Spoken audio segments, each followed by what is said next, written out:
Hi everyone. I'm getting ready to travel down the road to Loyola University to meet and talk with my friend Ann Astell about mysticism. I'm hoping that our conversation will help me better understand the mystical side of Maria Montessori, the spiritual and religious dimensions of her life and work. And I know Anne from our shared love and interest in the mimetic theory of Rene Girard. I've known Anne for about 10 years. She's a professor of theology, and her specialties are the history of Christianity and medieval literature and spirituality, which is what I want to talk with her about today. She is currently a professor of theology at Notre Dame, but she's spending the semester um, at Loyola University um, as a fellow in Catholic Studies there.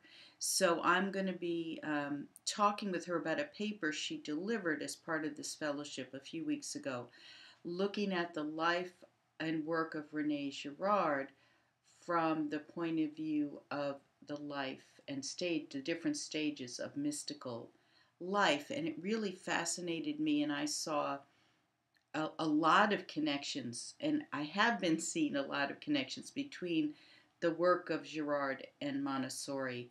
Um, for those of you who aren't familiar with Rene Girard's work, just very briefly, he's still a living scholar. He's in his 90s, so he's not working anymore.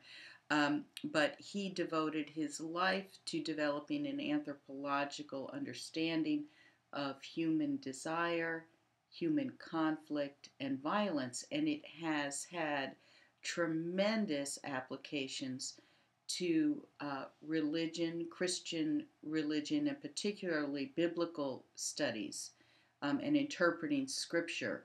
I mean, you can say that Rene's work has changed the way we read scripture, and it can sort of be summarized in a way by saying that he allowed us to see the deepest implication and meaning for Jesus' words from the cross when he said, "Father, forgive them, for they know not what they do."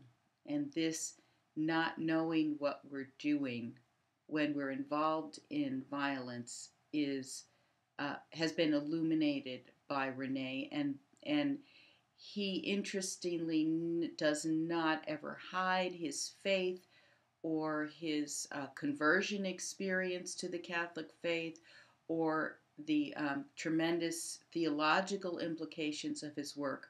But through all that, he maintains that his is a scientific theory. He insists on the fact that his is a scientific theory of human behavior and that it's primarily anthropological, meaning a theory of man, not a theology, not a theory of God. He leaves it to theologians like Ann Astell to work out the implications of his work for theology. And it's very similar to Maria Montessori's approach or description of her work. She also never hid her deep faith in God. Um, oh, I'm so sorry. The phone is ringing. And I never know. I silenced my phone, but it's ringing on the computer.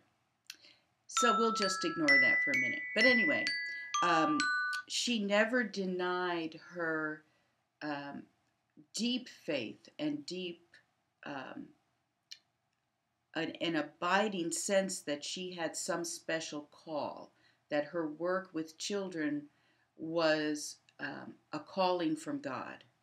And yet, she insisted that her discoveries about children and her education method were scientific discoveries. She insists on the science of it, even though her faith is animated it and was animated by her work. The same with Girard. So what I would like to tease out is this very interesting mix that they have of science and faith, because they're both criticized for being too religious. They're criticized by the academic community for being too theological, if you will, or too spiritual. Um, but they're embraced by those who share their faith, right, and who don't necessarily really care too much about the scientific proof of what they're doing, but the revelatory nature of their discoveries is very compelling. So I'd like to talk with Ann about that, and discuss with her um, the stages of mysticism, so that I can begin to apply it perhaps as a way to understand how Montessori's life developed and how her sense of calling unfolded.